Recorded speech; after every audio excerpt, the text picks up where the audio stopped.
Amém?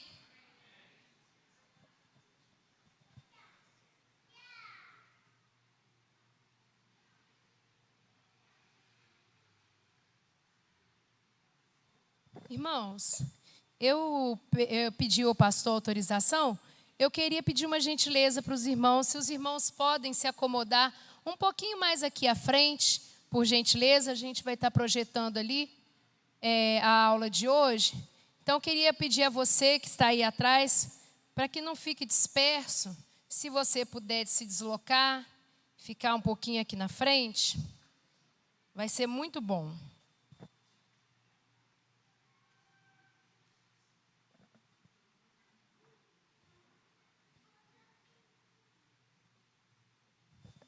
Amém, irmãos? Quantos aqui leram a lição durante a semana? Levanta a mão para a gente ver. Oh, meu Deus.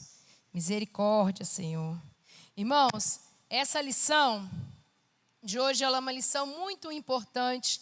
Ela é uma lição muito rica, porque vai falar acerca do avivamento. No entanto, eu quero fazer um combinado com os irmãos, que eu tenho uma proposta um pouco diferenciada, no sentido da aula.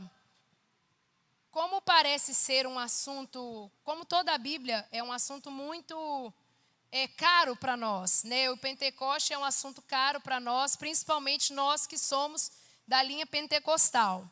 Então, eu queria dizer aos irmãos que, para tornar essa aula mais dinâmica, eu pedi aos meninos para poderem organizar para mim aqui no projetor. Se puder apagar aqui, eu acho que fica melhor para visualizar. O que vocês acham? Faz um favor para mim, o diácono que... Onde que desliga? Ah, vai desligar? Tá bom, obrigado. Faz favor, Mateus. Os irmãos estão conseguindo enxergar aqui, irmãos? Agora ficou bom, né? Amém? Amém. Então, irmãos, nós para falarmos a respeito de Atos, para falar a respeito do avivamento, nós precisamos falar sobre o autor, né? Quem escreveu o livro de Atos. E eu creio que a maioria dos irmãos sabem que o livro de Atos ele também foi escrito por Lucas. Então, quando a gente pensa no livro de Atos, a gente precisa pensar na intencionalidade do autor. Qual que é a intenção de Lucas quando ele está escrevendo esse livro? Então, nós vamos ver que uma das propostas de Lucas, eu pedi para colocar ali, pode passar aí para mim. Uma das propostas de Lucas, pode passar que nós já lemos também. Olha, ele não é um livro autobiográfico, ele vai fazer um relato sobre o Atos do Espírito Santo e a continuidade do ministério de Jesus. E a intenção de Lucas é falar sobre o Pentecoste como uma forma de universalização da salvação de todos os povos. Então, Lucas tem uma preocupação em falar com quem está ouvindo. A proposta de Lucas é dizer para o ouvinte, para o leitor, que o ministério de Jesus ele tinha a intenção de tornar universal a salvação. E isso nós vamos ver no assunto do Pentecoste. Tudo bem até aqui, irmãos? Qual que é o pano de fundo do Pentecoste? É Babel. Por quê? Em Babel, as línguas elas foram confundidas, ao passo que no Pentecoste eu consigo escutar o que o outro está falando. Se em Babel Deus confunde a língua, agora em Pentecoste Deus torna isso acessível. E isso é uma coisa importante que você pode começar aí a notar. Então, o pano de fundo do Pentecoste é Babel, que está registrado lá em Gênesis capítulo 11, do 1 ao 9. Depois nós vamos voltar a esse texto. E uma das intenções de Lucas é mostrar que, através, à luz do cristianismo, através da intervenção de Deus nos corredores da história da humanidade, ou seja, ele quer convergir, ele quer trazer todos os povos até a ele. De que forma ele conseguiu fazer isso, irmãos? Obviamente com o sacrifício na cruz, mas também através do Pentecoste, que foi quando a igreja estava nascendo, na igreja primitiva, amém? Pode passar. Para que eu e você, quem trouxe Bíblia, irmãos? Amém? Já pode abrir a sua Bíblia, deixa ela aberta em Atos capítulo 1, porque nós vamos aqui tratar sobre esse assunto o tempo todo. Não se preocupe com a revista, porque algumas pessoas já levantaram a mão dizendo que leram durante a semana. Então, a nossa proposta aqui hoje é trabalhar Atos 1 e 2 para que você entenda o Pentecoste de uma maneira macro, porque você precisa entender o que acontece quando Lucas começa a escrever. Então, vamos lá. Escrevi o primeiro livro, ó Teófilo, relatando todas as coisas que Jesus começou a fazer e a ensinar. Olha só que interessante, irmãos. A primeira coisa que nós vamos identificar é que nós não podemos inverter essa ordem. Lucas está escrevendo, Lucas está dizendo que o importante para que você ganhe autoridade é primeiro fazer, para depois ensinar. Ou seja, você precisa exemplificar, ser o exemplo, para que depois você, aleluia, venha a ensinar. Então Jesus, ele também não troca essa ordem. Olha só, as coisas que Jesus começou a fazer para que logo depois ele ensinasse. Até o dia em que, depois de haver dado mandamentos por intermédio do Espírito Santo aos apóstolos, que escolhera, foi elevado às alturas. A estes também, depois de ter padecido, se apresentou vivo com muitas provas incontestáveis. Olha que interessante, irmãos. Lucas está aqui fazendo um relato fidedigno. Lucas está querendo dizer na totalidade do que de fato aconteceu. Ele está dizendo que quando Jesus aparece vivo para os discípulos, ele traz provas incontestáveis. Ninguém poderia dizer que não era Jesus. Olha só, aparecendo durante 40 dias e falando das coisas concernentes ao reino de Deus. Pode passar. Por quais que eram essas provas incontestáveis? Quais que eram elas? Olha lá o que estava escrito no versículo 4. E comendo com eles, ou seja, Jesus não era uma energia, Jesus não era um espírito. Não, a Bíblia está dizendo, e comendo com eles. Isso aqui é uma prova incontestável de que Jesus de fato apareceu, de que Jesus de fato estava entre eles e que ele era o Cristo ressurreto. Então ele está dizendo aqui, olha, determinou-lhes. Olha só, aqui nós temos uma ordem no imperativo. É uma ordem clara de Jesus. Ele não aceita recusa, ele não aceita desculpa, porque ele está dizendo assim, ó, determinou-lhes que não se ausentassem de Jerusalém, mas que esperassem a promessa do Pai, o qual ele disse, ao qual disse ele, de mim ouviste. Qual que é essa promessa, irmãos? Quem pode ler? Pode levantar, tá, irmãos, e ler. Tem um microfone? Qual que é a promessa, irmãos? Está acompanhando aí na Bíblia? Quem pode ler, irmãos? Ninguém se habilita? Amém. Eu leio então. A promessa, olha só qual era a promessa. Porque João, na verdade, batizou com água. Mas vós, olha a promessa. Jesus não fez uma promessa de que, olha, vocês ficarão ricos, terão belas fazendas. Não, nada disso. Olha a promessa. Mas vós sereis batizados com o Espírito Santo, não muito depois destes dias. Ou seja, eles estão reunidos, Jesus tem uma proposta e Jesus está dando uma ordenância. Olha, é necessário que vocês fiquem unidos e reunidos para que vocês o quê? Recebam o quê, irmãos? Uma promessa. Então, há vitórias, que nós recebemos na unidade. Então, os que estavam reunidos lhe perguntaram, Senhor, será este tempo em que restaures o reino a Israel? Olha só, irmãos, a mente dos discípulos ainda estava um pouco limitada, porque eles estavam esperando que Jesus, logo depois que havia ressuscitado, talvez entraria, e tomaria a prefeitura da cidade, tomaria o palácio do governo e talvez implantaria um reino terrestre. Não tinha nada a ver com aquilo. Então eles estão perguntando, o que será que ia acontecer? E olha a resposta de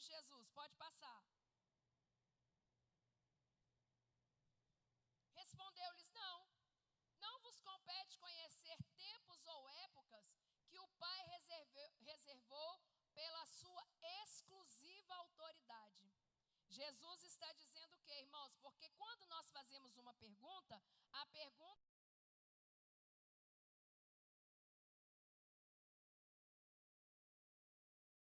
tem a ver com a proposta de um reino aqui na terra, se eles vão receber, né, alguma pasta no governo, se eles vão ficar de alguma maneira destacados no reino de Jesus. E Jesus, ele já logo responde assim, ó, não. Não compete a ninguém, a vocês, conhecer tempos ou épocas que o Pai reservou pela sua exclusiva autoridade. Aí ele continua dizendo, mas recebereis poder. Para que a gente vai receber poder? Para que o Senhor, para que o Espírito Santo, por que Jesus disse que nós receberíamos poder? Para sermos uma nação poderosa? Para sermos destacados na sociedade? Para sermos inteligentíssimos? Para estarmos acima da média? Aí ele está dizendo ali, olha, mas recebereis poder ao descer sobre vós o Espírito Santo. Para que você vai receber poder, irmãos? Por que você vai receber poder da parte de Deus? Sabe para quê? Para você ser uma testemunha. Para você ser uma testemunha. O que é uma testemunha? É alguém que viu, é alguém que ouviu, é alguém que sabe de fato o que aconteceu. Então, neste tempo, para este tempo,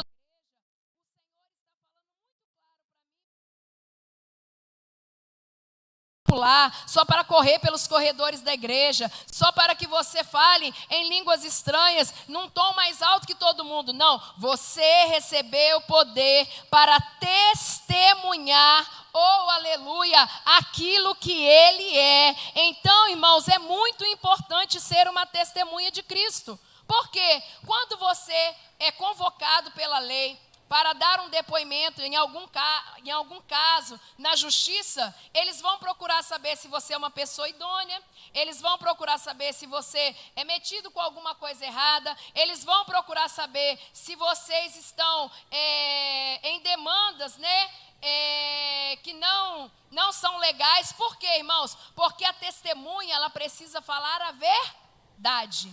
A testemunha, ela precisa falar do que ela viu. Então, esse texto está dizendo para mim e para você que eu e você só teremos autoridade e poder quando nós nos relacionamos com o Espírito Santo, a ponto de dizer, pastor Evaldo, assim, olha, eu vi com os meus próprios olhos o que Ele fez na minha vida. Eu vi com os meus próprios olhos o que Ele fez na vida do meu esposo. Eu sou uma testemunha do que Ele é capaz de fazer. Então, o Senhor está dizendo aqui, vocês receberão poder sim, mas não é para tomar de assalto a prefeitura, não é para tomar os cargos importantes, né, de Jerusalém ou de Roma, não. Vocês receberão poder. Para quê? Para testemunhar sobre mim. Para testemunhar sobre mim. E olha que interessante, irmãos, porque eles estão fazendo essa pergunta, porque obviamente quem estava mais perto de Jesus, eles estão pensando, nós estivemos com Ele. Ele perdoou mesmo que a gente se afastou. Ele nos reuniu novamente. Então, se ele quer dar poder para a gente, por que não perguntar de que forma vamos utilizar esse poder? Aí Jesus está dizendo assim, olha, sereis minhas testemunhas em Jerusalém. Olha, que bênção, né? Em Jerusalém é tudo de bom. Aí Jesus começa a dizer assim, olha, em Judéia e Samaria. Ué, já ficou um pouco complicado, porque Judéia e Samaria a gente não tem muito, né? Não tem muito apego. Nós não somos muito chegados em pessoal de Samaria, somos até inimigos do pessoal lá de os samaritanos. Aí Jesus, né, ele dá uma, como que eu posso dizer, ele fecha a fala dele dizendo assim, e até os confins da terra. E eu tenho certeza que aquele momento pode ter causado alguma confusão, porque eles estão achando que Jesus é exclusividade deles. Aí Jesus está dizendo assim, não, eu vim para universalizar a salvação. Então, eu não sou exclusivo de vocês, eu não sou exclusivo de um povo, eu vim para morrer por todos. Por isso, irmãos, que a gente precisa entender a intenção de Lucas.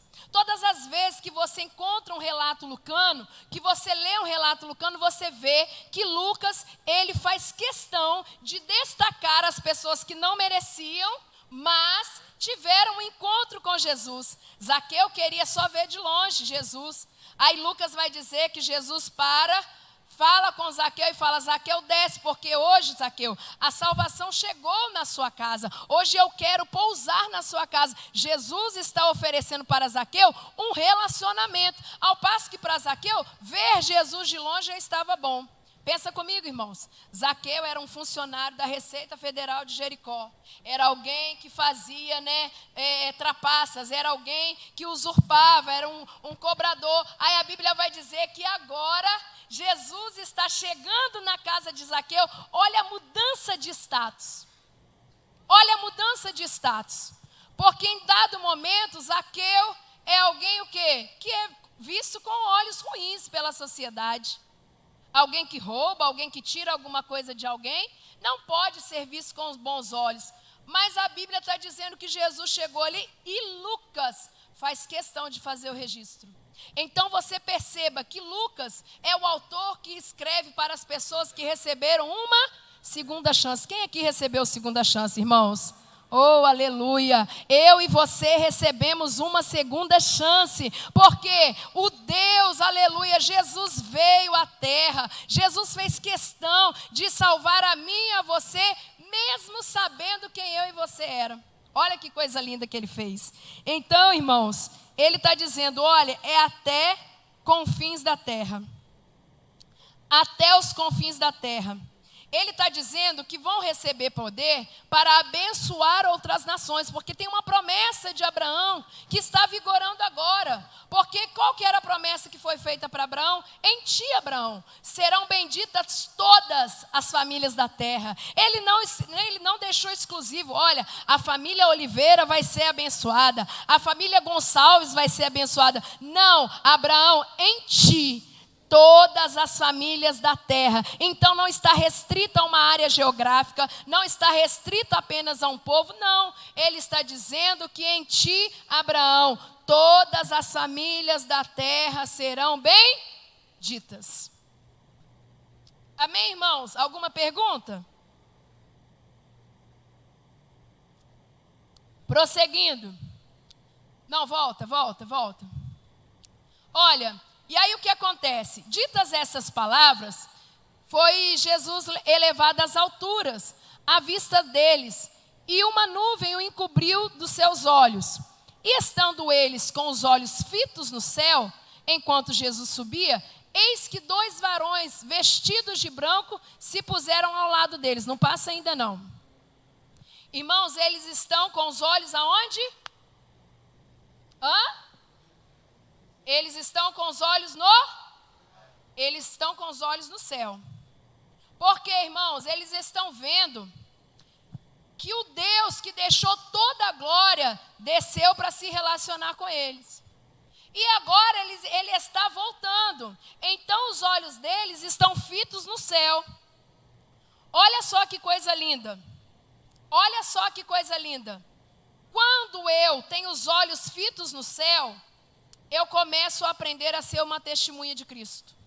Quando os meus olhos estão voltados para o céu, eu começo a entender como interagir e como proceder aqui na terra. Porque quando eu tiro os meus olhos do céu, eu corro o risco de fazer o quê? De olhar para o pastor, de olhar para o irmão do lado, de olhar para o presbítero, de olhar para o evangelista. Mas eles estavam com os olhos fitos no céu.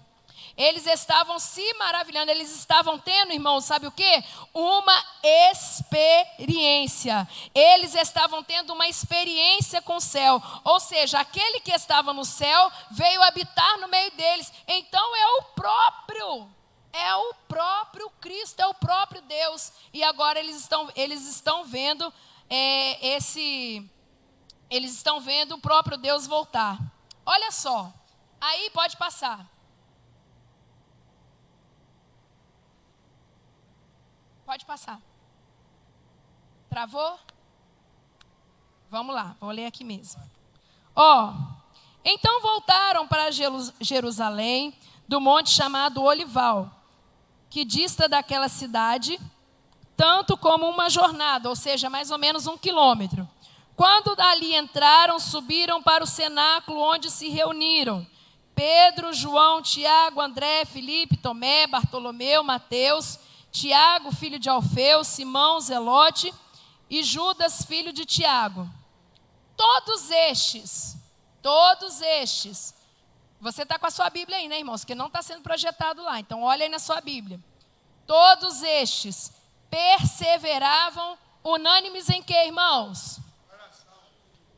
Eles estavam unânimes em quê, irmãos? Você não acha interessante que nesse mês em que amanhã se inicia o próximo período de oração da igreja, justamente no dia de hoje, eu e você estarmos tratando de unanimidade, de unidade da igreja, justamente nisso aqui? Sabe por quê, irmãos? Eles precisavam tomar uma direção.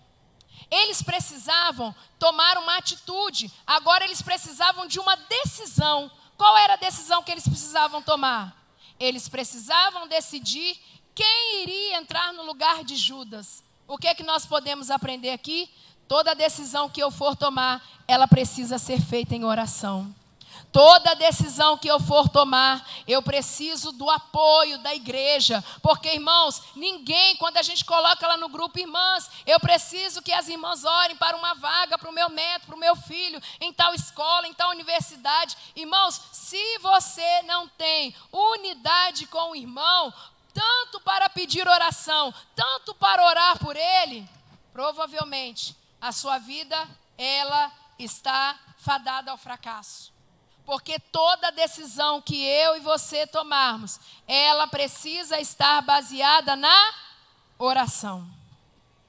Na oração. E olha aí o que acontece. Naqueles dias, levantou-se Pedro, no meio dos irmãos. Olha só, irmãos. Nenhuma igreja funciona sem uma liderança. Nenhuma igreja funciona se ninguém se levanta. É necessário que alguém se levante para tomar decisões importantes. Porque ali, qual que era a intenção deles? Que fosse uma democracia? Não, que fosse uma teocracia. Então, primeiro eu vou orar. Primeiro eu vou perguntar a opinião de Deus. Parece que às vezes nós invertemos um pouco as coisas, porque primeiro a gente pergunta a opinião das pessoas, a gente liga para o pai, para a mãe, para o irmão, a gente faz tanta coisa e a última coisa que a gente faz é o quê, irmãos? Oração. Mas você já percebeu que a primeira coisa que a gente faz quando as coisas dão errado é orar? Quem aqui já viveu essa experiência? Quem, irmãos? Pode levantar a mão. Tomou uma decisão errada. Se precipitou, né? Muitos de nós, e por que não? Por quê, irmãos? Porque não estamos habituados ao quê? A orar primeiro. E eles precisavam tomar uma decisão importante. Olha lá. E lhes disseram: varões galileus, por que estáis olhando para a altura? Para as alturas, esse Jesus, que dentre vós foi assunto ao céu, virá de modo como viste subir. Ou seja, ele está apontando para o arrebatamento, irmãos. Esse versículo está apontando para quando Jesus voltar. Ele está dizendo, esse que vocês estão vendo subir, é o mesmo que vai voltar um dia. E essa é uma promessa que nós estamos esperando com a igreja do Senhor, sim ou não? Para entendermos sobre o Pentecoste, nós precisamos entender por que Jesus veio à terra. E aqui está a resposta. Então voltaram para Jerusalém do monte chamado Olival, já li essa parte, pode passar. E todos perseveraram unânimes em oração. Olha aí, irmãos, naquele dia se levantou Pedro no meio dos irmãos, ora, compunha-se a assembleia de umas 120 pessoas. Olha, a igreja já estava com um número bom, 120 pessoas. Irmãos, convinha que cumprisse a escritura que o Espírito Santo proferiu. Pedro está falando. Anteriormente, por boca de Davi, acerca de Judas, que foi o guia daqueles que prenderam Jesus, porque ele era contado entre nós e teve parte nesse ministério. Olha só, vamos ler por que Pedro está dizendo sobre isso, irmãos. Abra sua Bíblia aí nos Salmos. Deixa eu ver aqui a referência para você. Tudo bem, irmãos? Estou achando os irmãos quietinhos, Qualquer dúvida, vocês perguntem ao pastor, viu? Brincadeira. Passa aí um para mim, para ver se eu coloquei a referência ali. Um só, passa um só. Sim, sim. Salmo 69, versículo 25, alguém lê. E depois um outro lê Salmo 109, verso 8. Quem pode ler, irmãos? Volta, aí você volta, por favor. Só queria ver a referência. Pode voltar um slide.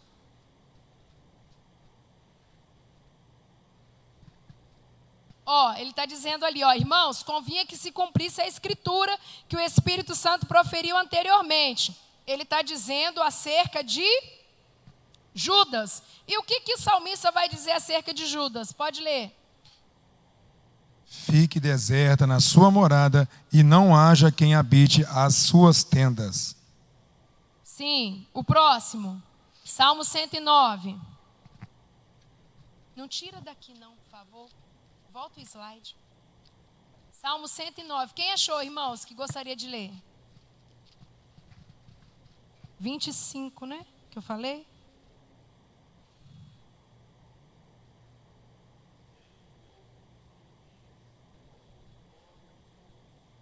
Sejam poucos os teus dias e o outro tome o seu ofício. Pedro está falando com eles, olha gente, a questão de Judas, o que aconteceu, não é novidade, porque isso já foi profetizado. Sabe, irmãos, é tão bom ter relacionamento com Deus, porque a gente não é pego de surpresa, sim ou não? Sim ou não, irmãos? Sim. Então, quando você tem um relacionamento com Deus, você não se assusta com nada. Traição para você é uma coisa, né, que acaba se tornando normal. Decepção, porque Deus sempre está nos avisando com antecipação sobre aquilo que vai acontecer. Todas as pessoas que têm um relacionamento efetivo com Deus. Irmãos, é interessante que quando nós estávamos morando no Rio, nós fomos em uma vigília e Deus falou comigo, com o Bruno, olha, vou eu mudar vocês de cidade, vou eu mudar vocês de ministério. Eu tinha acabado de chegar do Rio, eu fui para o Rio, chegamos lá no Rio dia 30 de março. Quando foi no dia 1º de julho, Deus usou um profeta. E sabe o que eu fiz, irmãos? Aquilo não ficou com dúvida no meu coração. Eu cheguei em casa e eu falei com o Bruno, meu bem, vamos fazer o seguinte, vamos começar a organizar a nossa mudança? E só eu e ele que sabíamos aquilo que Deus tinha falado. As crianças não estavam com a gente nesse dia da vigília. E nós começávamos a conversar sobre aquilo. Quando veio, né, a situação de nós nos mudarmos para cá, você acha que eu fiquei correndo de um lado para o outro? Não, irmãos, já estava tudo certo. Sabe por quê? É necessário que você não só ouça a voz de Deus, mas também pratique o que você ouviu.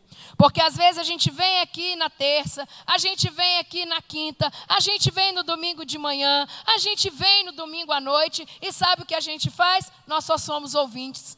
Nós não somos praticantes. E o que o Senhor tem preservado para mim e para você, nós vamos ganhar e alcançar através da obediência.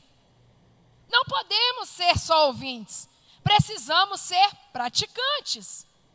Então, Pedro está dizendo, olha, tudo que aconteceu com Judas foi profetizado. Pode projetar aqui para mim, gente, por favor? Foi profetizado através do salmista. Para cá não veio, só está aqui. Aí olha o versículo 17, que ele vai dizer. Porque ele era contado entre nós e teve parte nesse ministério. Ora, este homem adquiriu um campo com o preço da iniquidade e, precipitando, rompeu-se pelo meio. E todas as suas entranhas se derramaram. Está falando sobre a morte de Judas. E isso chegou ao conhecimento de todos os habitantes de Jerusalém. De maneira que a sua própria língua, esse campo era chamado Alcedama, isso é, campo de sangue, porque está escrito no livro de Salmos, fique deserta a sua morada e não haja quem nela habite, tome o outro o seu encargo. É necessário, pois, que, colocou ali? Pode passar. É necessário. Esse também nós já lemos, né? Pode passar. É necessário, pois, que dos homens que nos acompanharam todo o tempo que Jesus andou entre nós, começando no batismo de João, até o dia que dentre nós foi levado às alturas, um destes se torne o quê, irmãos? Testemunha. Ele não está dizendo que eles precisam encontrar uma pessoa erudita. Eles não estão dizendo que eles precisam encontrar alguém com uma teologia formidável. Eles não estão dizendo, Pedro não está dizendo que ele precisa encontrar alguém que tenha uma condição financeira confortável. Ele está dizendo o seguinte: a pessoa que irá substituir Judas, ela precisa ser o quê? Uma testemunha da ressurreição. Ela precisa ser uma testemunha da ressurreição. Olha só. Então propuseram 2. Eles colocam uma sugestão de 2 pessoas para assumir o cargo. E orando disseram: olha que coisa linda, irmãos. Tem 2 pessoas para serem escolhidas, sim ou não? Mas não existe, ninguém sonda, ninguém conhece o coração de ninguém. Quem pode escolher é só Deus. O povo de Israel queria tanto um rei, que Deus falou com Samuel: Samuel, não fica triste não, porque eles não estão rejeitando a você, eles estão rejeitando a mim, tá? Você fica tranquilo, porque você ainda não está certo que eu sobejei na sua vida, e você é sacerdote, é profeta, né? É juiz, mas eu ainda continuo sendo Deus, tá? Eles estão rejeitando a mim. Aí agora tem aqui uma proposta. Mas olha a oração deles, irmãos. E orando disseram: tu, Senhor, que conhece o coração de todos. Olha que coisa linda. Revela-nos qual destes 2 tens escolhido. Irmãos, presta atenção. Eles estão orando para não fazer uma escolha equivocada. Eles estão orando para não se arrependerem lá na frente de quem eles escolheram. Eles estão orando e pedindo a Deus, falando assim: olha, está entregando para Deus a autoridade que Ele tem de sondar um coração. Ele está dizendo assim: Senhor, é só o Senhor que pode fazer isso aqui. É só o Senhor que pode fazer isso aqui. Então eu preciso que o Senhor sonde e nos revele qual desses 2 é melhor. Pode passar. Para preencher a vaga neste ministério e apostolado do qual Judas se transviou, indo para o seu próprio lugar. Olha que interessante. Essa foi a última vez que eles lançaram sorte. Porque depois em diante era o Espírito Santo que guiava. Você está entendendo, irmãos? Foi a última vez que eles lançaram sorte. Talvez foi a última vez, no dia de hoje, que você perguntou para alguém: o que você acha que eu devo fazer? Você precisa sair daqui com essa convicção: não, agora tudo que eu for fazer, eu vou orar. Chega desse negócio de lançar sorte. Agora quem vai me guiar daqui para frente é o Espírito Santo. Porque quando eu deixo a minha vida à própria sorte, aqui foi a última vez que eles lançaram sorte. Você não vai ver na Bíblia. Porque agora eles estão sendo o quê, irmãos? Guiados. Por quem? Pelo Espírito Santo. Ou seja, a promessa que Jesus havia feito por eles, para eles. Amém? Então agora, nós vamos entrar no assunto da revista. Eu não podia deixar de fazer essa introdução. Agora nós vamos entrar no assunto da revista, que está lá em Atos 2. Pode passar, por favor. Ao cumprir-se os dias de Pentecostes. Quem pode ler para nós aí, irmãos?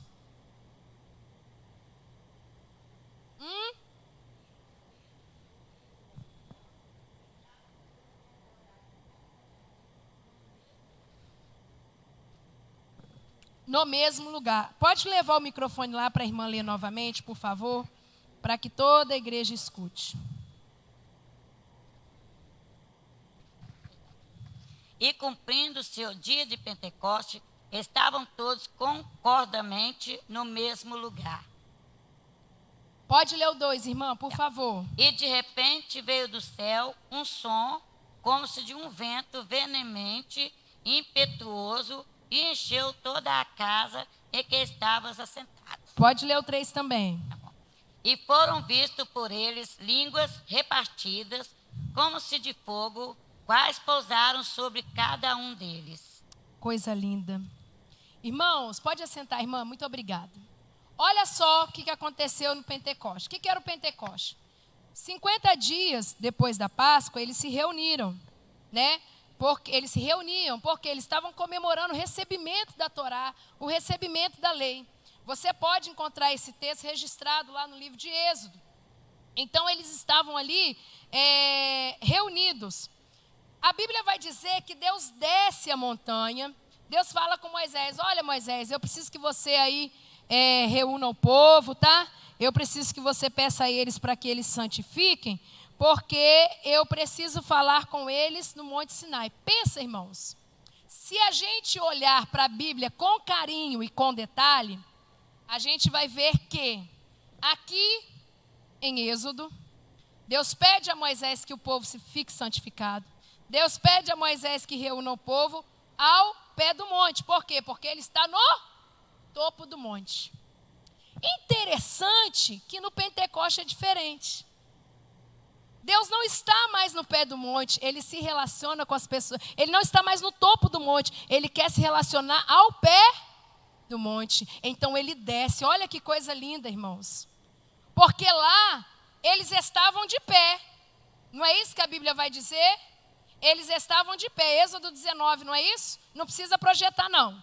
Eles estavam de pé diante do monte. Mas eles falavam com Moisés o quê? Moisés, pelo amor de Deus. Porque do monte saía o quê? Trovões, vozes. Do monte saía barulho. Do monte saía fogo. Então aquilo trouxe o quê? Temor. Porque Deus falou com Moisés: Moisés, eu quero me revelar ao povo para que eles tenham o quê? Temor. E eles ficaram tão temerosos que eles estão de pé, mas eles não querem se relacionar. E muitas vezes acontece isso comigo e com você. Estamos de pé porque viemos na igreja, viemos na igreja todos os dias, participamos das programações, estamos de pé diante do monte, mas para se relacionar com Deus, eu peço que Moisés faça isso por mim.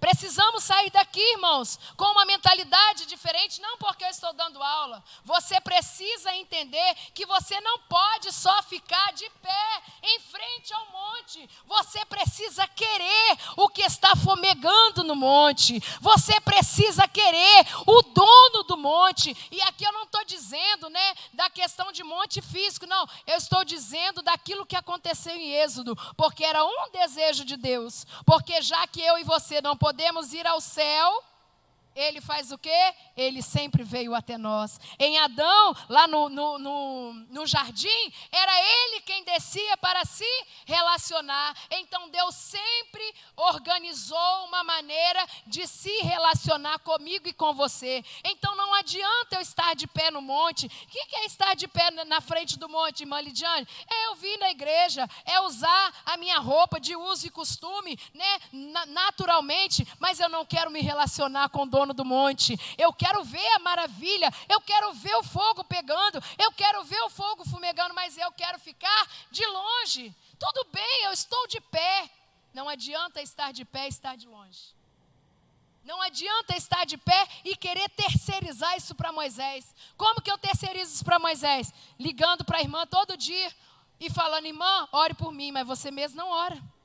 Ligando para o pastor todo dia: pastor, eu preciso que o senhor ore por mim, mas você não faz um jejum, não ora, não tem uma vida com Deus. Isso é estar de pé e não querer se relacionar. Mas aqui você vê que olha só o que tinha. Eles estavam reunidos no mesmo lugar. Irmãos, existe uma diferença entre união e unidade. Se você for no supermercado e comprar 1 quilo de batata, você vai colocar ela no saco. Ela vai estar reunida. Mas se você chega em casa, você vai abrir o saco, elas vão se espalhar. Agora, se você pegar essa batata e fizer um purê com ela, ô irmão, você consegue devolver a forma original da batata? Não. Porque agora ela não está o quê? Ela não está reunida num saco, ela está misturada uma à outra. E é isso que a gente precisa aprender. Eles estavam reunidos no mesmo lugar.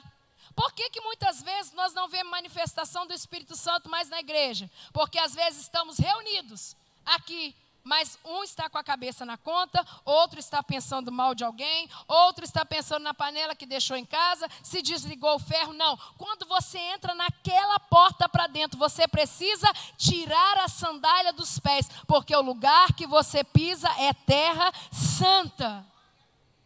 Então por isso que às vezes nós estamos até de pé, em frente ao monte, mas nós terceirizamos para Moisés. Porque Moisés já está acostumado, ele é profeta, ele fala diretamente com Deus. E Deus ouve a oração de Moisés, porque tudo que Moisés intenta em fazer, Deus assina embaixo. Então, irmãos, olha só o que tinha. Tinha vento, em Êxodo tinha vento, tinha barulho, tinha fogo, tinha vozes e Deus no topo da montanha. No Pentecoste, tinha vento, tinha barulho, tinha fogo, tinha voz, e tem Deus aonde? No pé da montanha, se relacionando com as pessoas que estavam ali, porque em Babel houve uma confusão de línguas. Quem abrir aí em Gênesis, por favor, Gênesis 11, do 1 ao 9, vamos ler essa referência, Gênesis 11, do 1 ao 9.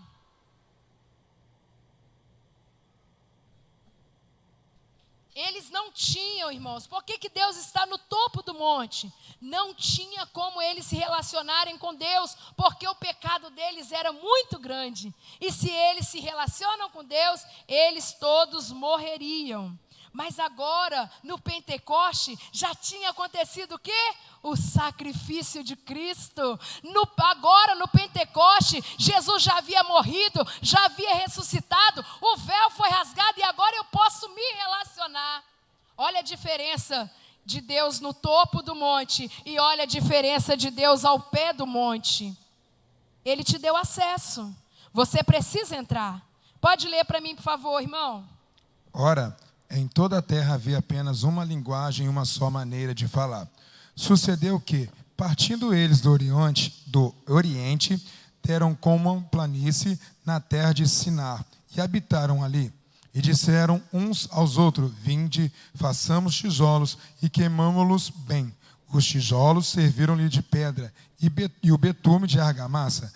Disseram: vinde, edifiquemos para nós uma cidade e uma torre cuja tope chegue até os céus, e tornemos célebre o nosso nome, para que não sejamos espalhados por toda a terra.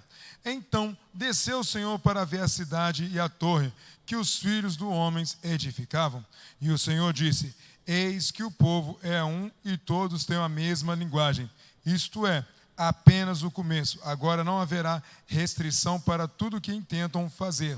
Vinde, desçamos e confundamos ali a sua linguagem, para que um não entenda a linguagem de outro. Destarte, o Senhor dispersou dali pela superfície da terra, e cessaram de edificar a cidade. Chamou-se-lhe por isso o nome de Babel, porque ali confundiu o Senhor a linguagem de toda a terra, e dali o Senhor o dispersou por toda a superfície dela. Olha só, irmãos. Em Babel, as línguas foram confundidas. Em Babel, o propósito dos homens era o quê? Fazer com que o nome deles não fosse apagado, para que o nome deles fosse exaltado. Então Deus olha aquela intenção, porque Ele conhece, e Ele reúne a Trindade e fala: eia, desçamos para ver o que os homens estão fazendo. Deus, ele tem um senso de humor tão grande, né? Será que ele não sabia, Luiz Otávio? Óbvio que ele sabia. Ele quer ver, irmãos, ele chega perto de mim, perto de você, às vezes num culto como este, e pergunta para mim e para você: não é possível que você está intentando no coração de fazer isso. Ele vem até a mim e a você. Aí em Babel a intenção era o quê? Tornar o nome de quem conhecido? De Deus? Não. Então, o pano de fundo do Pentecoste é Babel. Porque em Babel, a língua é confundida, mas no Pentecoste a língua é entendida. A tradição judaica vai dizer que neste dia do Êxodo 19, verso 18, Deus falou a sua lei em mais de 70 idiomas. A tradição judaica vai dizer isso, tá, irmãos? Em 70 idiomas. Então você imagina, eles estão reunidos no mesmo lugar. Eles têm um propósito unânime. Eles já tomaram uma decisão. Eles estão se organizando para o quê? Disseminar a palavra de Deus. Então eles precisam o quê, irmãos? Eles precisam se entender. Porque se não há entendimento entre o que eu falo e o que vocês ouvem, ou o que vocês ouvem e o que eu falo, o que acontece? A conversa fica desviada. Então Deus, na sua soberania, Ele, através do Espírito Santo, Ele desce aonde, irmãos? No Pentecoste. Para quê?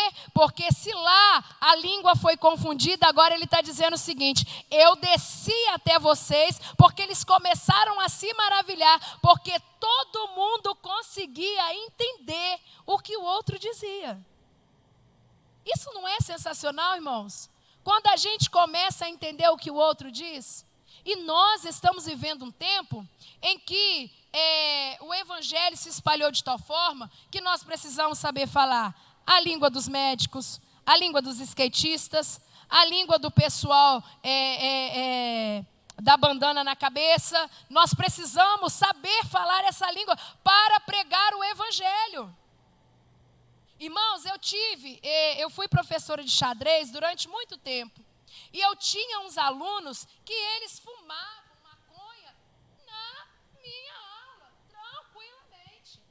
Quando eu chegava, aquele cheiro de maconha insuportável na sala, porque eram adolescentes, tinham 15, 16 anos mais ou menos, e eles, quando eu entrava na sala, porque eles sempre souberam que eu era crente e tal, aí eles falavam: vão apagar o baseado aí que a tia chegou. Aí eu falava: é isso aí, vai apagando mesmo. E ali era uma escola de periferia que eu trabalhava. E eu falava com Deus: Senhor, eu preciso ter uma estratégia para falar com esses meninos. Aí um dia, irmãos, eu cheguei na sala, falei com eles, perguntei para um deles lá. Falei assim: fulano, me conta uma coisa. Esse baseado aí você comprou onde? Ele falou localidade. Falei: esse aí é da boa? Ele falou assim: é da boa.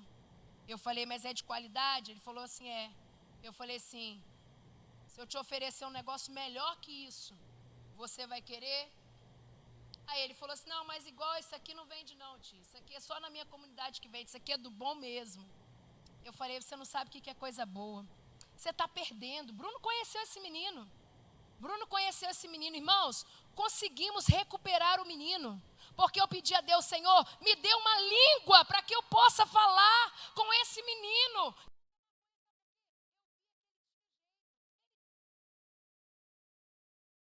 Ele estava desviado e eu falei: não, esse menino aí, pelo menos um, porque o seu serviço, irmão, você não pode ficar na roda de escarnecedor, você não pode ficar falando as mesmas piadas indecentes. No seu serviço, onde Deus te colocou, você precisa ser luz.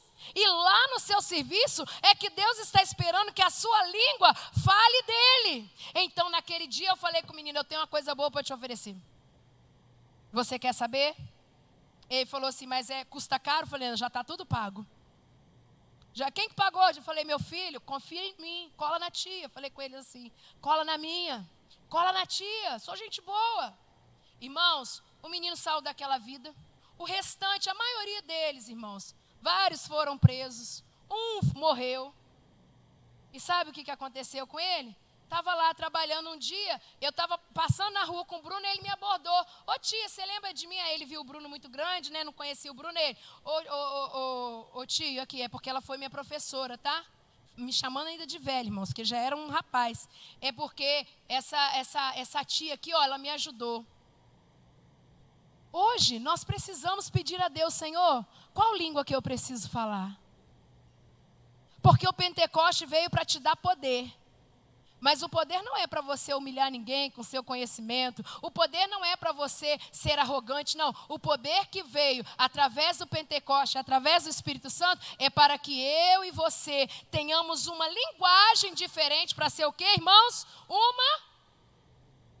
Uma testemunha. E a testemunha, ela não pode dar um testemunho. Por exemplo, se você chegar na frente de um juiz e ele te perguntar: como que foi que aconteceu na noite do crime? E se você é testemunha, você precisa contar a mesma história várias vezes, sim ou não? Pode ter erro? Pode ter equívoco? Não pode. Da mesma forma, se você é testemunha de Jesus, você precisa falar a mesma língua. Você não pode falar hoje mal de alguém e amanhã estar envolvido em coisas erradas. Você precisa ser a mesma pessoa. Você precisa dar testemunho de Cristo. Porque você é uma testemunha. Então, irmãos, o Pentecoste, que é aqui colocado, na revista, ela vai trazer o assunto do cessacionismo, que é o quê?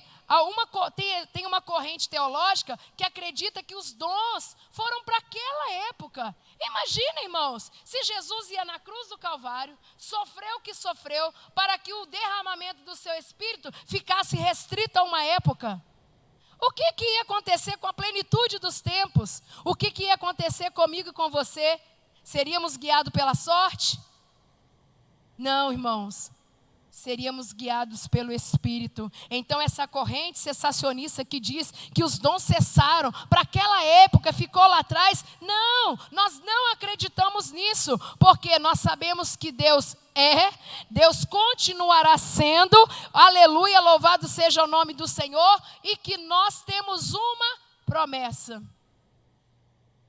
Porque se os cessacionistas pensam que esses dons espirituais ficaram para aquela época, irmãos, então o sacrifício vicário seria o quê?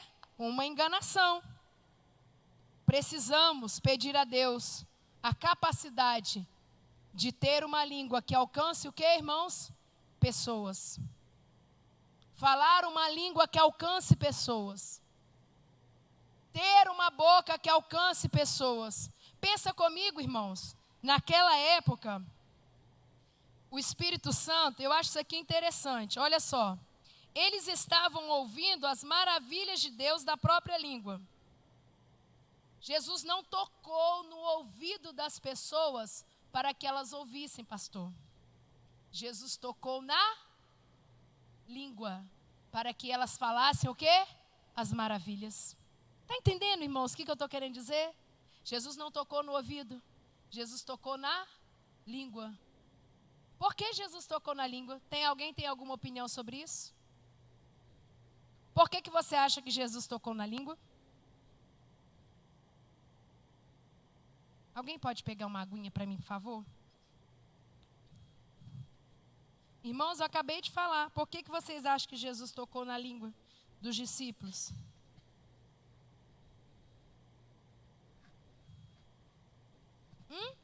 Alguém? Vou levar o microfone aí, hein? Luiz Otávio, meu filho, não deixa eu passar vergonha. Fala para mim, por que Jesus tocou na língua e não nos ouvidos? Acredito que o objetivo dos discípulos era não ouvir, sim falar, testemunhar. Eles foram enviados para isso. Então Jesus está tocando no objeto, digamos assim. Muito bom, muito bom, muito bom. Porque, irmãos, é com a boca que eu e você nos comunicamos. Às vezes a gente pode usar um coque na cabeça, uma saia longa no pé, mas se a nossa língua não for sarada, não adianta de nada. É por isso que Jesus toca na língua. Para o quê? Para modificar o meu modo de falar, para alcançar mais pessoas, para que quando você for testemunha de Deus, você seja uma pessoa só. Amém, irmãos? Louvado seja o nome do Senhor. Então vamos lá. E apareceu, ao cumprir-se o dia de Pentecostes, estavam todos reunidos no mesmo lugar. De repente veio do céu um som como de um vento impetuoso, e encheu toda a casa onde estavam assentados. E apareceram distribuídas entre eles línguas como de fogo, e pousou sobre cada um deles. Todos ficaram cheios. Por que será que eu venho domingo na igreja, como aconteceu aqui no domingo, e saio daqui cheio, irmãos? Se na segunda a sua língua não é apropriada, se na terça o seu comportamento não é apropriado, então você não saiu daqui cheio, você saiu daqui inchado. Quando você sai cheio do Espírito Santo, de algum lugar onde você foi ouvir a palavra de Deus, aquilo precisa te constranger a ponto de quê? De se transformar. E ali está dizendo, ó, e todos ficaram cheios do Espírito Santo. Por que não foi um ou outro que ficou cheio do Espírito Santo, irmãos? Por que não foi uma meia dúzia de pessoas?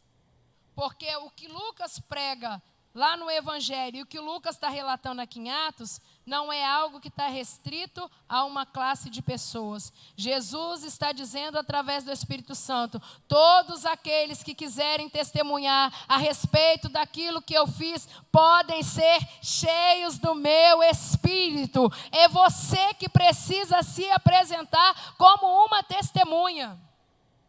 Amém, irmãos? Louvado seja o nome do Senhor. E o Espírito Santo, e passaram a falar em outras línguas, segundo o Espírito lhes concedia que falassem. Pode passar. Ora, estavam habitando em Jerusalém judeus, homens piedosos, vindo de todas as nações debaixo do céu. Quando, pois, se fez ouvir aquela voz, afluiu a multidão que se possuiu de perplexidade, porquanto cada um os ouvia falar na sua própria língua. Estavam, pois, atônitos e se admiravam, dizendo, vede, não são porventura galileus todos esses aí que estão falando? Ai, irmãos, que coisa linda. Lembra que o pastor Fernando, na semana passada, ele ministrou aqui a escola bíblica dominical, e ele falou acerca que o ministério de Jesus começa onde? Irmãos? Irmãos, respondam, vocês estão tão quietinhos. Ninguém lembra do que o pastor Fernando falou aqui domingo? Mas você leu na sua revista, não leu? Aí o que acontece, irmãos? A Galileia era um lugar que as pessoas olhavam, era como se fosse uma favela. Era um lugar que as pessoas não tinham muito interesse. Aí aqui, como tem um evento, um fenômeno diferente, olha a pergunta que eles fazem. Eles estão atônitos, eles estão admirando, mas eles estão dizendo, porventura eles não são galileus? Todos esses que estão falando? Sabe o que eu aprendo aqui, irmãos? Mudança de status. Quando você é cheio do Espírito Santo, não importa de onde você veio, qual é a sua origem, quem é o seu pai, quem é a sua mãe, aonde você mora, se a sua casa é boa, se a sua casa é ruim. Todas as vezes que você é cheio do Espírito Santo, alguém olha para você e pensa, gente, mas ele mudou, hein? Ele mudou. E como ouvimos falar, cada um em nossa própria língua materna, eles estão querendo entender o que está acontecendo. Porque quem que deu esse dom para eles de falar, a gente ouvir? O que é isso, gente? O que está acontecendo? Eles estão confusos. Gente, aquele homem que bebia aqui no bar, aquela mulher que se prostituía, o que ela fala eu consigo entender acerca de Cristo. Pode passar. Olha, aí eles estão dizendo, somos partos, medos, elamitas e os naturais da Mesopotâmia, Judéia, Capadócia. Está dizendo que tem um povo reunido de várias nações. E Ásia, da Frígia, da Panfilha, do Egito, das regiões da Líbia, das imediações de Cirene e romanos que aqui residem. Tanto judeus como prosélitos, cretenses e arábios. Como ouvimos falar em nossas próprias línguas as grandezas de Deus? Olha a mudança de status, irmãos. Olha a mudança de status. Alguém que olhava para você e te preteria pela região que você veio, pela família que você pertence. Eles estão perplexos, eles estão atônitos. Eles interpelavam uns aos outros e querendo perguntar, o que quer dizer isso? Quem estava ali envolvido Aí outros, porque sempre aparecem os outros. Não é assim, pastor Evaldo? Sempre aparecem os outros. Para dizer que, olha, outros, porém, zombando, diziam, estão embriagados. Mas Pedro vai fazer aqui, que isso é para a próxima lição. Só vou dar uma pincelada, uma introdução. Pedro vai fazer uma pregação. Pedro vai dizer o que está acontecendo e explicar aquele fenômeno. Aí sabe o que acontece? Agora eles estão chamando de galileus, né? Eles estão assim, tratando eles com certa zombaria. Está dizendo que eles estão bêbados, está dizendo que eles estão embriagados, está dizendo que não pode ser outra coisa. Eles estão zombando. Aí Pedro dá uma palavra, porque Pedro era uma liderança forte. Pedro dá uma palavra e olha o que está escrito aí no 2, verso 37. Ouvindo eles estas coisas, compugnou-se o coração e perguntaram a Pedro e aos demais apóstolos: que faremos, irmãos? Olha a mudança de status. Agora há pouco eles eram galileus, mas depois que Pedro dá a palavra e abre o entendimento deles, meu irmão, e agora? Que faremos? Eles estão dizendo, a gente também queria sentir isso. Agora eu até te chamo de irmão. Sabe por quê, irmãos? O Espírito Santo, a descida do Espírito Santo sobre a minha e sobre a sua vida faz com que eu veja o outro como meu irmão. Faz com que eu tenha comunhão com o outro. Faz com que eu esteja unânime em oração. Então, se você sair daqui hoje entendendo, né, eu decidi que a aula eu faria um pouquinho diferente, sem seguir, né? É o mesmo assunto, tá, irmãos? Não estamos fugindo da revista, não tem nada disso. Mas você precisa entender o quão bom é você consultar a sua Bíblia, para que você entenda para que propósito Deus te chamou. Não adianta eu estar reunido na igreja se eu não consigo entregar o meu dízimo. Você não pode ficar ao pé do monte também nessa parte, tá? Você não pode ficar, não, deixa que Moisés entrega, porque Moisés, ele já faz isso para a gente mesmo. Dependendo, ele faz lá uma oração e Deus manda. Sim, Deus manda, mas você também precisa. Não adianta estarmos reunidos no mesmo lugar se os nossos propósitos não são os mesmos. Não adianta eu e você estarmos reunidos no mesmo lugar se aqui você é uma coisa e lá fora você é outra, porque somos parte de um corpo. Vamos sair daqui hoje, irmãos, com esse pensamento. Vamos sair daqui hoje com essa proposta. Em Êxodo, o barulho, o trovão, o fogo, a língua repartida assustou de tamanha forma as pessoas que elas estavam em pé, ao pé do monte, mas não queriam se relacionar com Deus. No Pentecoste tudo isso muda, porque agora o próprio Deus, através do Espírito Santo, está o quê?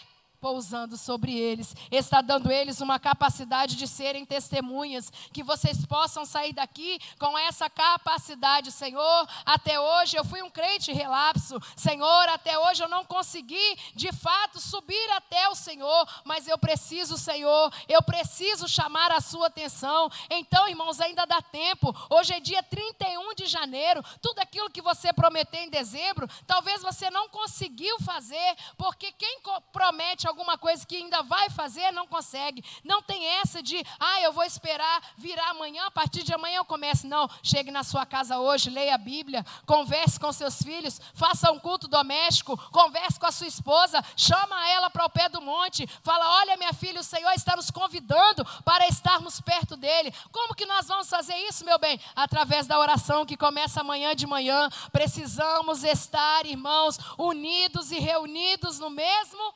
propósito. Amém? Amém? Graças a Deus. Eu vou passar um pequeno vídeo de 8 minutinhos. Pode colocar aí para mim. É um projeto bíblico muito interessante que você consegue passar para os seus filhos, para adolescente. É muito interessante. É um resumo dos livros bíblicos. E aqui a gente vai assistir essa primeira e segunda parte do livro de Atos, tá bom?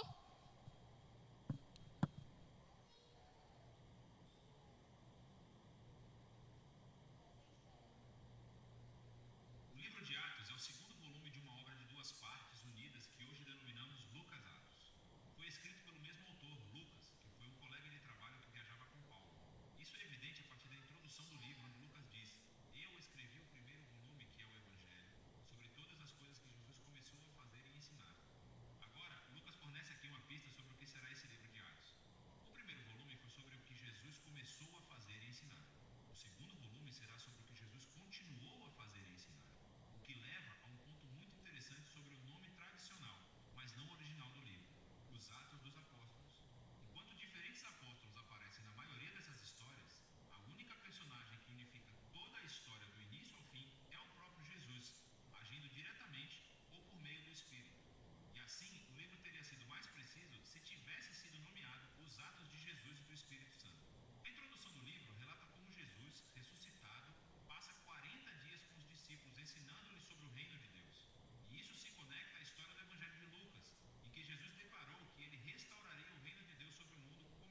compartilha do governo de Deus sobre o mundo. E ele promete que um dia ele voltará. Os principais temas e o modelo do livro de Atos fluem diretamente a partir desse capítulo de abertura. Essa é uma história sobre Jesus conduzindo o seu povo através do Espírito a irem pelo mundo inteiro, convidando todas as nações a viver sob seu reino.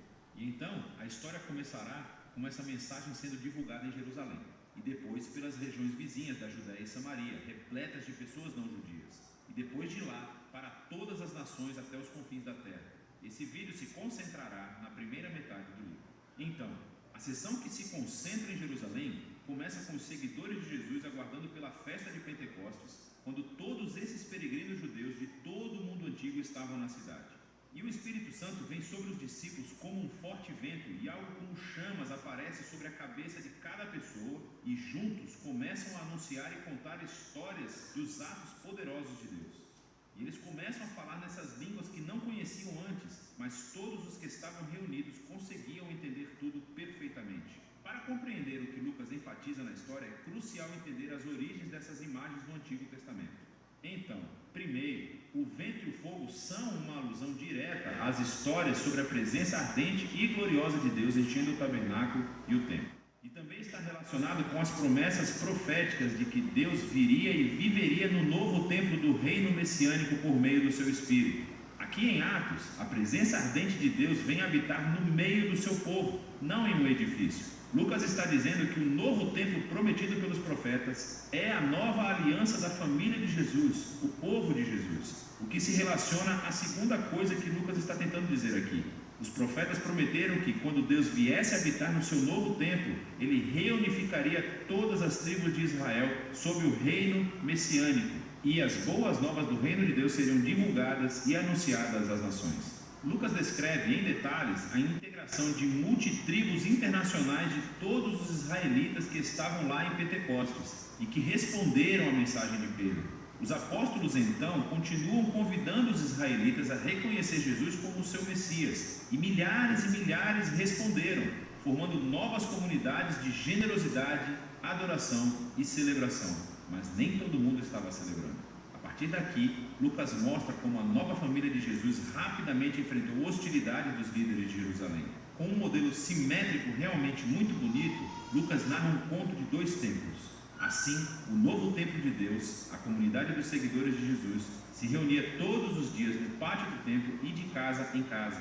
E no meio desses avisos há 2 histórias sobre Pedro e os outros apóstolos que estavam curando pessoas nos pátios do templo e foram presos pelos líderes do templo, seguidas cada uma por um discurso de Pedro clamando que Jesus é o verdadeiro rei de Israel. E no centro de tudo, há essa história sobre os seguidores de Jesus doarem bens e propriedades para um fundo comum, a fim de ajudar os pobres. O que é ótimo, e pode parecer que Lucas menciona isso de uma forma aleatória, até você perceber que esta era a única prática descrita nas leis da Torá e deveria estar acontecendo no templo de Jerusalém com os seus líderes. Então, o ponto de vista de Lucas aqui é claro: o novo templo da comunidade de Jesus está cumprindo o propósito que Deus sempre desejou para o templo de Jerusalém, o de ser um lugar onde céu e terra se encontram, onde as pessoas encontram a generosidade e a presença restauradora de Deus. Nesse conflito entre os 2 templos, que culmina em Atos capítulos 6 e 7, é onde começa a primeira onda de perseguições. Assim, os seguidores de Jesus continuam a se multiplicar, o que exige a presença de mais líderes. E um desses, Estevão, é uma testemunha corajosa de Jesus em Jerusalém, e ele acaba sendo preso e acusado de falar contra o templo e até mesmo de ameaçá-lo. Aqui, Estevão faz um longo discurso mostrando como os líderes de Israel sempre negaram os mensageiros que Deus lhes enviou, inclusive Jesus e os seus discípulos. Então os líderes de Jerusalém, em fúria, assassinam Estevão e iniciam uma onda de perseguições contra os seguidores de Jesus, o que expulsa a maioria deles da cidade. Contudo, isso tem um efeito paradoxal. Lucas mostra como essa estratégia, na verdade, se tornou um meio pelo qual o povo de Jesus agora é enviado à Judéia e Samaria. Nessa sessão, Lucas reúne um conjunto diversificado de histórias que mostram como a comunidade de Jesus, em sua maioria judaica e baseada em Jerusalém, tornou-se um movimento internacional e multiétnico. Então, primeiro vem a missão de Filipe em Samaria. É a terra dos inimigos odiados de Israel e muitos deles vêm a seguir Jesus. Em seguida, temos a conversão de Saulo de Tarso, mais tarde conhecido como Paulo. Ele era o inimigo mortal e perseguidor dos seguidores de Jesus até conhecer pessoalmente o Jesus ressuscitado e se tornar um defensor apaixonado em nome de Jesus. Segue a história de Pedro quando teve uma visão sobre como Deus não considera o povo não-judeu ritualmente impuro ou indigno de se unir à família de Jesus. Pedro, então, é levado pelo Espírito para a casa de um soldado romano que está repleta de pessoas não-judias e todos reagem às boas novas de Jesus. Na verdade, o Espírito apresenta-se poderosamente entre eles, assim como fez para os discípulos judeus no capítulo 2. Todos esses temas se reúnem na fundação da igreja em Antioquia, a maior e mais cosmopolita cidade daquela parte do Império Romano. E Lucas nos diz que Barnabé, um líder judeu da igreja de Jerusalém, foi com Paulo para ajudar a liderar essa comunidade eclesial. E isso deu início à primeira grande igreja multiétnica da história. Foi onde os seguidores de Jesus foram chamados de cristãos pela primeira vez, e é a partir daqui que os primeiros missionários internacionais são enviados. E vemos a missão de Jesus se tornando realidade, o que nos leva ao restante da história de Lucas. Mas por enquanto, essa é a primeira metade do livro de Atos.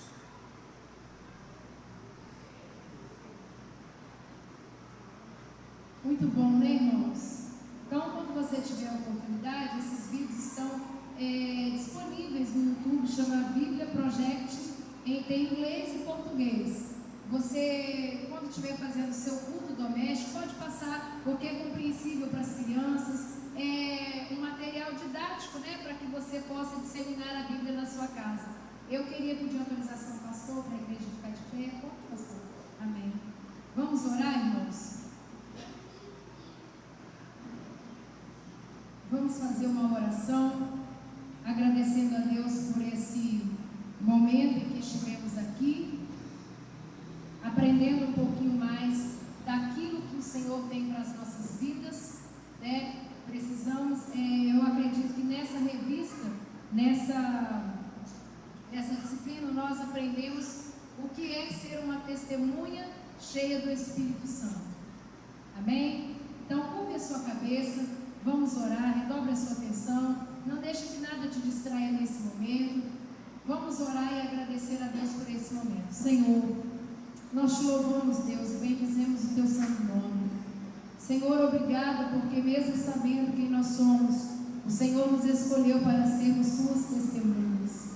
Obrigada, Senhor, porque o Senhor nos olhou com um olhar de misericórdia. Senhor, meu Pai querido, quando estava nos escolhendo, o Senhor já sabia quem seríamos, Deus, desde o ventre das nossas mães, e ainda assim o Senhor decidiu investir em cada um de nós. Obrigada, Senhor, porque o Senhor nunca, meu Pai querido e santo, se permitiu ser, meu Pai amado, ausente nas nossas vidas. Senhor, meu Pai querido, ainda que o Senhor se fez, meu Pai querido, invisível, o Senhor não se tornou ausente, porque podemos sentir a Tua presença através do Espírito Santo, que é derramado até nos dias de hoje. Obrigada, Senhor, por pertencermos a uma igreja bíblica, por estarmos aqui reunidos e unidos, meu Pai, em um só propósito. Obrigada, Senhor, meu Pai querido e santo, porque amanhã estaremos aqui também, se o Senhor não voltar essa noite, para orarmos, meu Pai querido e santo, para sabermos,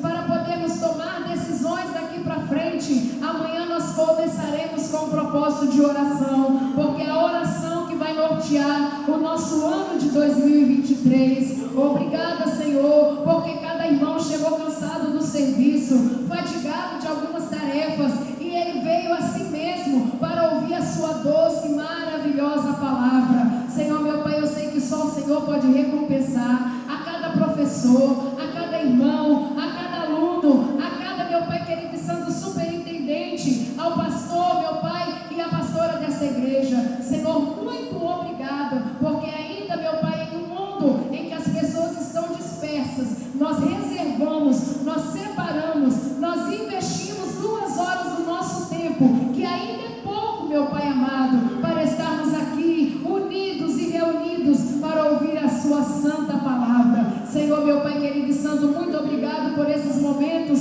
que o Senhor tem nos concedido, porque sabemos que o Senhor tem feito intervenções ao longo da história da humanidade.